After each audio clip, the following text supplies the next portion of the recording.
this is my beginning of the year book tag.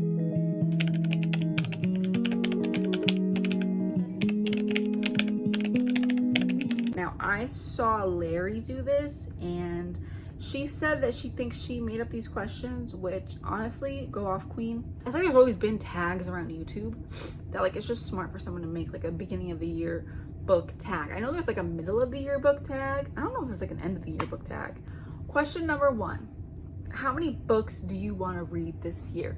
Personally, I have set for me personally, I want to read 75 books this year. If you haven't seen my 2026 reading goal video, you should go watch it. You would know that when I started my reading journey in 2023 as an adult, in 2023 I think I read like 12 books, and then in 2024 I read 82 books. And then last year in 2025, I read 70 books. So my goal this year is 75 books, which I think is totally and completely doable. To answer your question, I want to read 75 books this year. Question number 2, a book you are likely to reread this year. She's right there.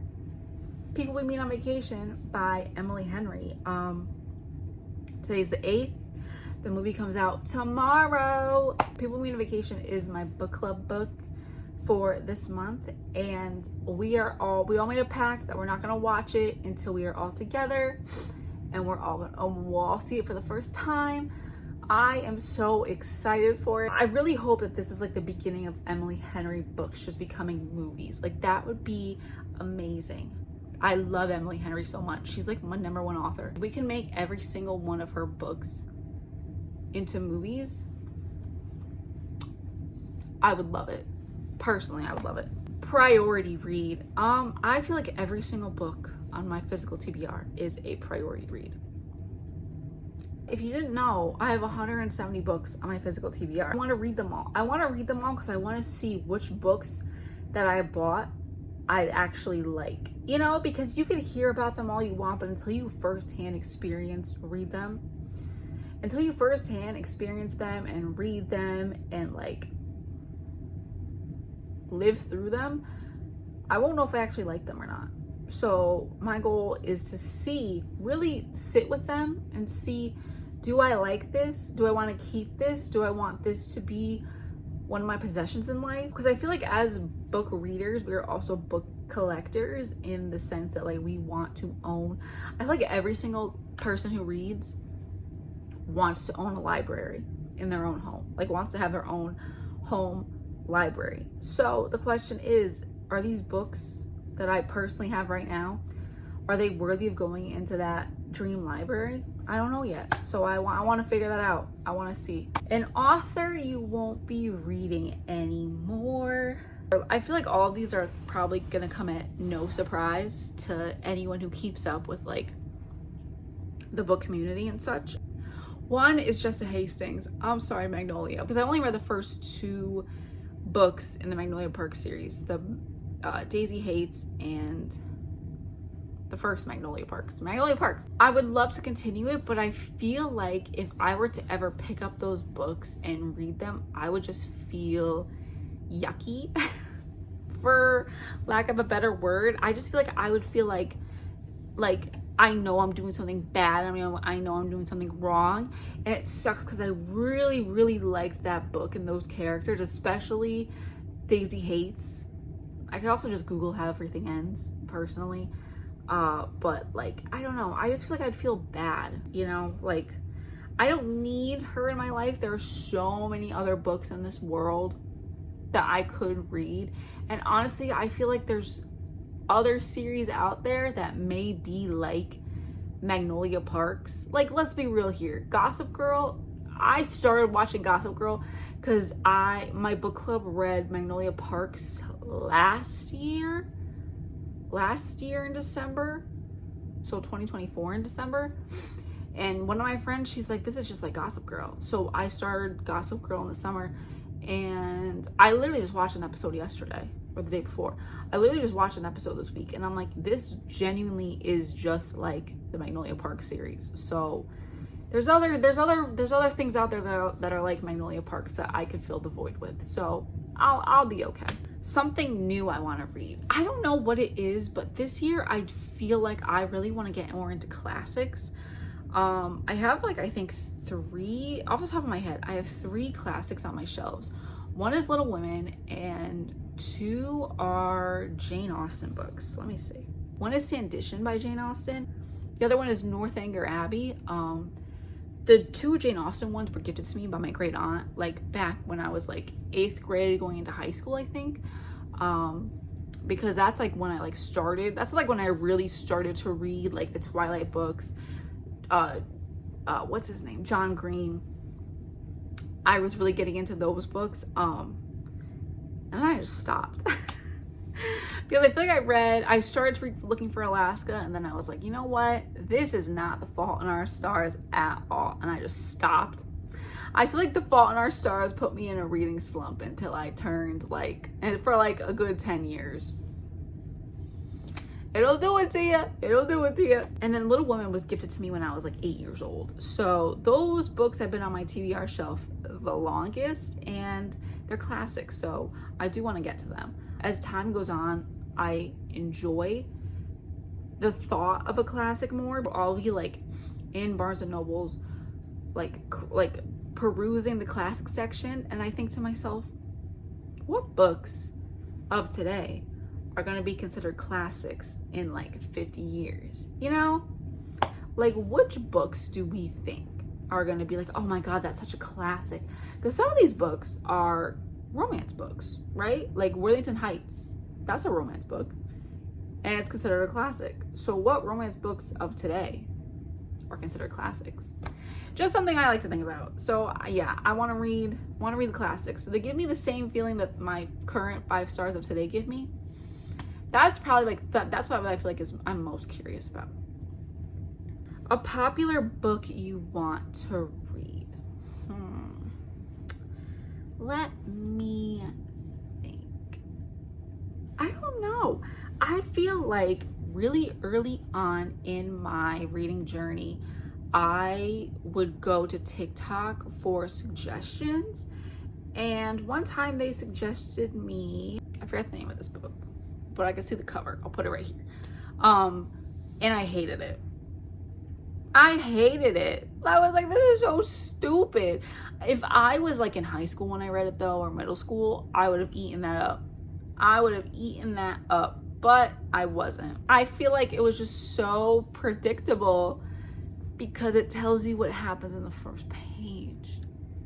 And I kept reminding myself, I was like, girl, don't get attached, because she literally told us what's gonna happen on page 1. So I kept on thinking of that in my head. So if she didn't tell us that on page 1, I probably would have been like, let's get back to the question. I don't know, because the thing is, I feel like popular books, like they literally get their 15 minutes of fame and then they're just gone. You know, I feel like it's like fast fashion. Like they're talked about so highly, and then it's like on to the next and on to the next and on to the next. So like right now, it's probably that hockey romance series that like is on HBO, Heated Rivalry. I think that's what it's called. That's like the most popular book out right now. In like maybe 2-3 months, it won't be. Or it could be like the Agatar series in Fourth Wing, where they're just always talked about. I feel like whenever I scroll on Bookstagram, at least like every like 10 reels, one of them's gonna be about Rysand. One of them's gonna be about Rysand or Cassian or this Xavier man I know nothing about. So that's my answer. Most anticipated 2026 book release. I feel like I've not been keeping up with book releases as of lately, just because I'm putting myself on a no buy rule for the entire year. If you haven't seen my 2026 goals video, again, go watch it. But it explains that like I'm giving myself 2 times this year that I could buy books. One is in July, my birthday, and one is for Christmas in December. So I haven't really been keeping up with what's being new and released, because I know I'm not allowing myself to buy them. So I really just haven't been that into what is coming out. I did look though to see if Emily Henry is putting out a book this year, and she's not. So nothing to look forward to. Although I feel like I'm happy that she's not putting out a book this year. Wait, let me explain. I feel like a lot of these like authors feel pressure to put out one book a year. And sometimes you need more time than a year. You know, like you don't need to put out a book every single year to the date. Because I feel like these are my cat's toys. They're literally freaking hair ties, but he loves them so much. I'm just playing with them over here. I feel like they feel like they have to put out a book every single year to the date, and who knows, maybe they don't feel like that. Maybe the publishers are feeling like that, like they're like, you have to. But I feel like with Fourth Wing, publishers realize that like, no, authors need time. You cannot just force these authors to churn out books when you want them, like a calendar year. Like they need time to be perfected and crafted, you know? It's all because you slap Fourth Wing on it does not mean everyone's gonna love it. The things on the inside, it has to be good too, because if it's not, then they're not gonna buy the next book. And I feel like that's what publishers didn't realize. Because I feel like with Sarah J. Maas, I feel like she is one of those people in life who were just born to write fantasy, romantasy books because they're good. People love them because she knows how to create a man people love. She knows how to create badass female characters people love. She knows how to create a world that people love. Whereas, like, where I feel like publishers thought that's the norm for a writer, when in reality, like, that takes time. And I feel like those books, like those completed series, not that ACOTAR is completed, but I think Throne of Glass is completed. So that whole completed series, it's not like at the height they kept on getting released. I feel like they were out and then people found them and then they just took off. Correct me if I'm wrong, but that's what I feel like happened. Whereas with Fourth Wing, we got the first book and then it took off and then nobody knew what was going to happen afterwards because they weren't out yet. And then it's like, oh, it's garbage. I have not read Fourth Wing, but I feel like there are people out there who are like, yeah, I'm not continuing the Fourth Wing series, which to each their own, but that just tells me authors need more time than a calendar year to like actually like perfect their writing, perfect the world, perfect the plot, perfect the relationships, instead of being pressured to just like put out a first draft, have it go through the motions, and then that's it, you know? Anyway, I say all that to say I'm happy Emily Henry's not putting out a book this year because I want her to take her time with the next book. I want it to be crafted to the gods. I want it to be thought about and rewritten and going through so many processes to give us her best work yet. And I want that to happen again and again and again and again. I don't want her to feel pressured to put out a book every single year like some of these authors are, and then they're like such like high praised authors and then they put the book out and it's garbage, or like it's not, like it's a 3-star book, which is good, but like they're known for having like 5-star books. Kind of like Frida McFadden. She put out like what, 3 books last year, and I feel like 1 out of every like 10 of her books hit. Like The Crash, garbage. The Inmate, garbage. Housemaids, amazing. You know, let these authors cook. Let them create. You know, there's so many books in the world. Let people breathe. Let them read. Let them catch up. We don't need a friggin' new release from an author every single year. Let them write. Let her write. Like Taylor Jenkins Reid. She does it right. She put out Atmosphere in 2025. And then before that, she didn't put out a book. Her last book she put out before Atmosphere was Carrie Soto's Back in 2022. So she knows what she's doing, because guess what? She put out a banger last year. Still have not read Atmosphere, but every single person who I see talking about Atmosphere loves Atmosphere, gives it 5 stars, thinks it's amazing. So give authors time to write. Bookish goal for 2026. To put my phone away and read. My goal is more of like a personal goal, but it has to do with books. It is to come home, wind down, like after dinner, to come to my room and wind down, but wind down with a book and not scroll on my phone, not be on Instagram or TikTok, not just like consume these like 30 to a minute and a half videos. Because the thought of how many hours, probably when you add those hours up, days, maybe even like months or a month and a little bit of being on Instagram and TikTok last year makes me sick. Because I could have spent all that time reading. I could have spent all that time writing. I could have spent all that time doing new and different hobbies and being creative and using my hands and using my brain, and like besides just like mindlessly scrolling, you know, feeding my anxiety, feeding my stress, feeding what I feel like, oh, this is me relaxing, I earned this time. Like, no, go do something else. Like, you had a life before Instagram and TikTok of mindless scrolling. You did. You kept yourself busy, you kept yourself entertained. So go do that again. So my goal is to get off my phone at night and read a book. Personally, I'm so sick of scrolling. I hate it. The first week of this year, today's the 8th. So the first week of this year, I did so good.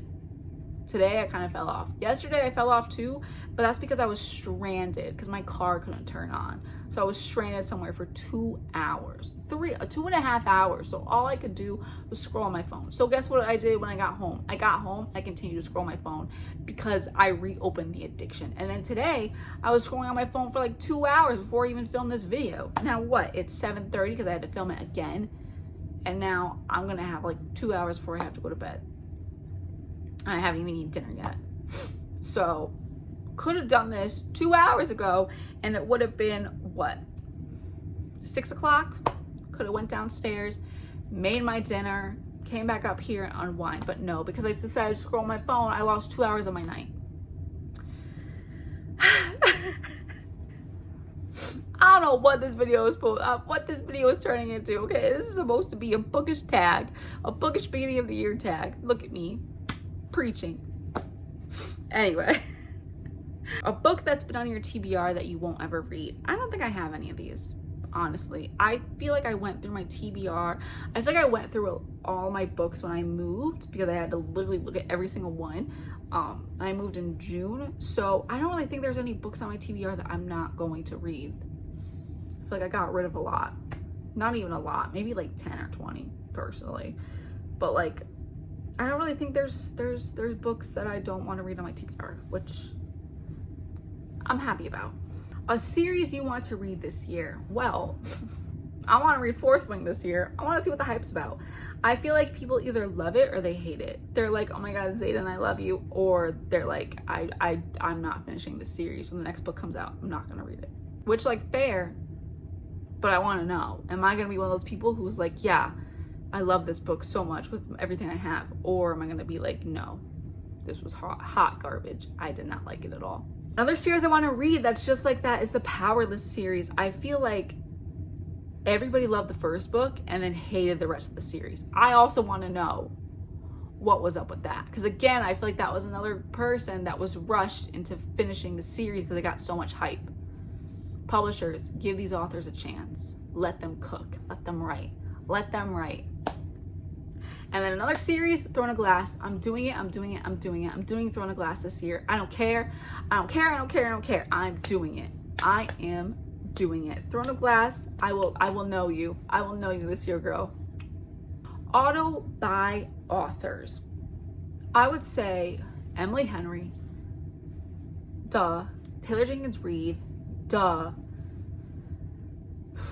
Allie Hazelwood, maybe. I want to read the books that I bought from her this past year before I decide, because I read Not in Love, was not in love with that book. And then Problematic Summer Romance, again, did not enjoy it that much.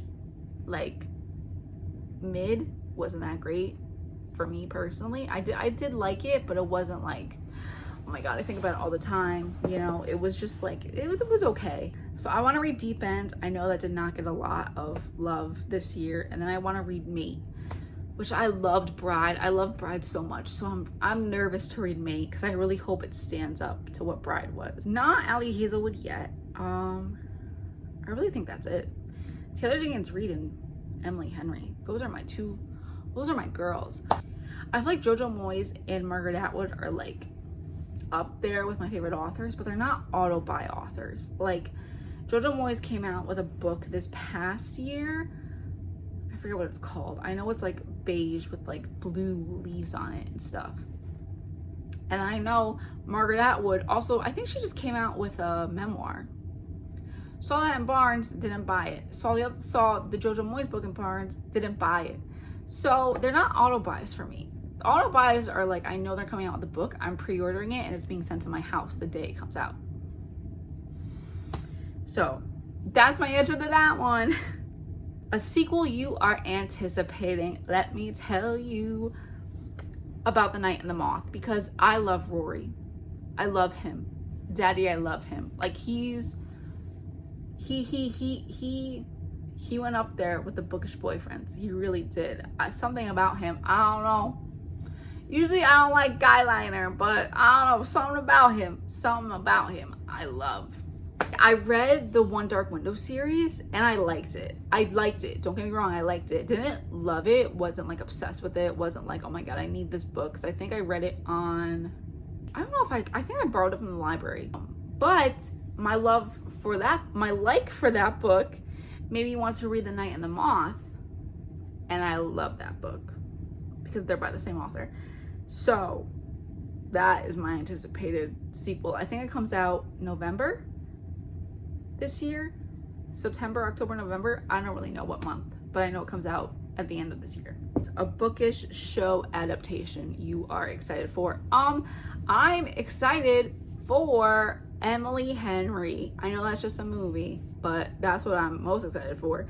And then I recently found out that Margot's Got Money Trouble is being made into a TV show. I'm excited about that one. I really, really enjoyed that book. I thought it was just so different. It was just such a breath of fresh air. It was so like, it was just unlike anything I've ever read before. Like the writing of it, like the writing style, it's like, I don't even know how to describe it. You just gotta go read it. But it's about this girl, this like 18-year-old girl, this 18, 19-year-old girl. She's like a freshman, sophomore in college. And she gets pregnant from her professor. And her professor is like, don't talk to me. So she's like, you know what? I can have this baby. I will have this baby. And then she has the baby. And then her roommates in college are like, you gotta leave. Like, I can't live with this baby, you know? She's crying all the time. I gotta go to sleep because I got class in the morning, girl. Like, you don't even go to school anymore. You gotta get out of here. So she does. And then she ends up moving in with her dad, who was an ex-professional wrestler, who he has his own problems. But the book is basically about just that, her trying to navigate life as a 19-year-old mom with no money, barely a job, and then she tries to find work on OF. If you know, you know. But it was really interesting. It was really good. I feel like it showed like how looked down upon you are for like being a sex worker, and how like people don't take you seriously as that. But like, she's literally only doing it for her daughter because she needs money, because her baby daddy is a deadbeat, having sex with his students while he's married with 2 kids. And then it shows like the dynamics between her and her mom and her dad. It was really good. Breath of fresh air. Highly recommend. Can't wait to see that in a TV show. Very excited for that. And then also one that I feel like we're all waiting for, The Love Hypothesis. Love The Love Hypothesis. Love Hypothesis brought me back into reading. First book I read as an adult. I can't wait. I cannot wait. I want to see that movie so bad. We don't have a date for that movie yet, but we will. And I'm so excited. Bookish things you are leaving behind. I'll try and make this quick because I feel like I'm rambling. Goodreads. Yeah, I feel like I don't need Amazon anymore. No. I want to not need Amazon anymore. I personally feel like we put too much into Amazon and we should put more into like indie bookstores, indie stores, indie craft stores, indie everything, indie coffee stores, in like just independently owned everything. I kind of don't want to use Goodreads because it is associated with Amazon. I also kind of want to find an alternative to Kindle as well, which is so hard because Kindle Unlimited has so many good books, so many good series, just so many good things about Kindle and Kindle Unlimited. I know there are alternatives to Kindles like the Kobo and the Nook, I think it's called. That's the Barnes & Noble one. But yeah, it'll be a minute for me to make that jump. But how I'm starting is saying goodbye to Goodreads in 2026. I'm a Fable girl now. What to expect from this account? If you were with me from the beginning, if you were one of those 9 people who were subscribed to me back in December, thank you. Second of all, you probably, I don't even know if you noticed, I was posting every Monday and Friday. That's not doable for me anymore because during that month I was unemployed and now I'm not, which I'm thankful to have a job and an income finally, but now I don't have time to just sit at home and make and edit videos all day long. So I put myself on a little schedule. I am going to be posting every 5th day of the month, starting with the 1st. Now January is different because in December I posted on the 31st, which is my tier ranking video. So I figured I don't need to post on the 1st because you just got a video from me. And the 1st of every month going forward is going to be a TBR video. So every single start of the month, TBR, new TBR. The 5th of the month, right? Yeah, the 5th of the month is going to be a wrap up of the previous month. So February 5th, you're going to get my wrap up of January. And I figured I didn't need to do a wrap up for December because my tier ranking video literally talked about every single book I read that year. So I felt like it would just been repetitive and unnecessary. Now I'm trying to post every 5 days. So post on the 5th, 6, 7, 8, 9, 10, post on the 11th. So for the next year, hopefully I will post every day on the 1st, the 5th, the 11th, the 17th, the 23rd, and the 27th. Fingers crossed. I have a lot of fun ideas to do, like reading challenges, things that I personally haven't seen on BookTube before. Hopefully I won't see them before I put them out. A little nervous about that, but yeah. Also vlogs, more reading vlogs, more just book content in general. Maybe I'll start posting shorts as well. And honestly, I have videos planned out until Bookmas. I have videos planned out for the entire year. I think 3 in September I might need an idea for, but I kind of left those open on purpose just to see like what will be happening in like the book community during those times. I have a lot of plans, a lot I'm putting into this, a lot of time, a lot of energy. That's basically it, time and energy. And we know how long it takes to film one of these videos, especially if I do something stupid, like have to like make the video look like this the entire time. I gotta redo it. Wasted freaking 45 minutes of my life right there. And then to go through and edit those videos sometimes takes like 3 to 6 hours. So putting a lot of time into this thing. Really hoping it works out. How has your reading taste evolved? I would say it's evolved pretty well. I feel like when I first started, I just read romance, and then I started dipping my toe in like romantasy, which then led to fantasy, which then led to finding YouTube and like finding reviews of books and then finding bookish creators and then finding what they like to read and being like, oh, I want to read that, I want to read that, I want to read that. I feel like it has evolved very much, because now I read like literary fiction and historical fiction and horror. I never thought I would read horror, but Stephen King, something about his writing, man, it just sucks me in and I want to read it all. And like basic fantasy and just so many genres. I feel like I have really evolved. Booktube creator that inspires you. I will give you my top 3. Sarah Caroli. I feel like if you're on Booktube, you know who Sarah Caroli is. I feel like she is just so good at making videos, at keeping me entertained, at just like, I just want to know what she says. You know, I feel like she's just cool. Like, she's genuinely a cool girl. Like, I love watching her. I love knowing what she's reading. I just love her putting out content. It's so, I feel like whenever I go to my subscriptions, I check her first, and if she has a video out, I will watch it, and if she doesn't, then I'll scroll through my subscriptions. Like, I don't know what it is about her, but she knows what she's doing. She's doing it very well. Another one is Destiny Sidwell. Destiny Sidwell got me into Booktube. I feel like I watched one of her videos where she talked about like every single book she read that year, and I was hooked to the book videos after that. And then from her, I found Sarah Caroli. I've also loved seeing her evolve into more of like the lifestyle stuff she's been doing, but she still incorporates the book stuff into it.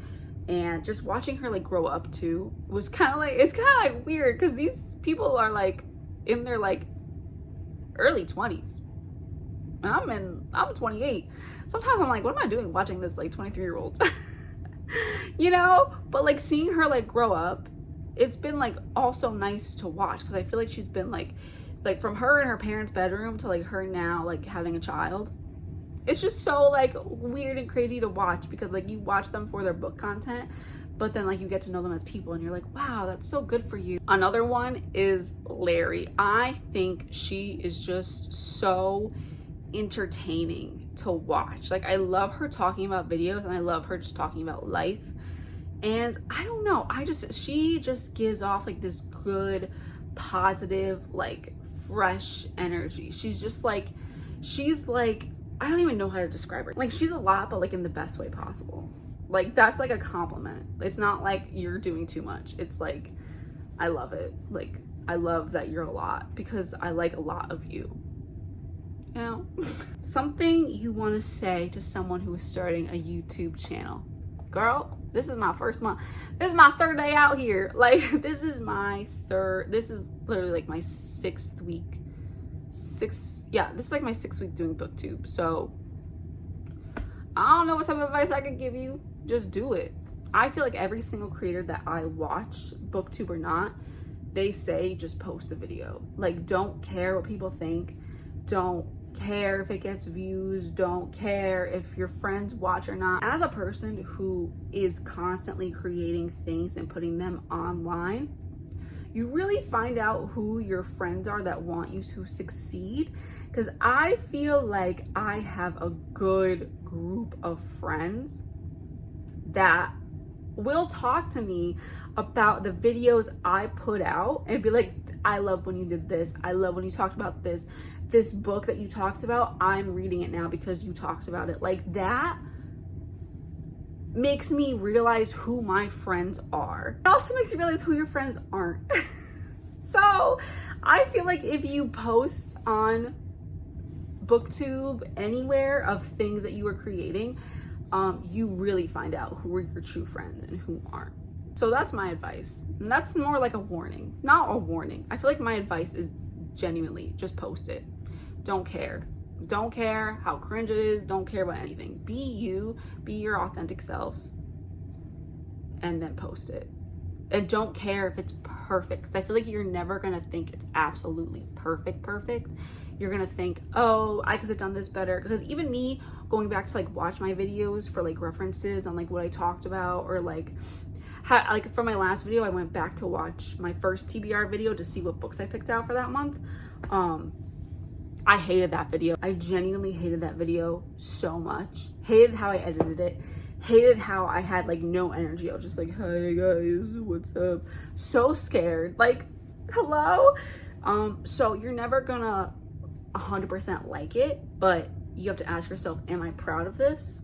And if you are, post it. If you're not, go back and do it again and then post it. But like, post stuff you're proud of, not stuff that you think is perfect, I guess would be my advice. That is the book tag. I don't have any bookish YouTube friends. I don't have any friends on YouTube who make bookish content, so I don't have anyone to tag. So I tag all of you. Anyway, that's my video. If you want to do it, if you want to answer these questions and do the beginning of the book tag yourself, go ahead and do it. I've been rambling for almost an hour now, but I had fun hanging out with you, and I hope you had fun hanging out with me. I will see you guys in the next video.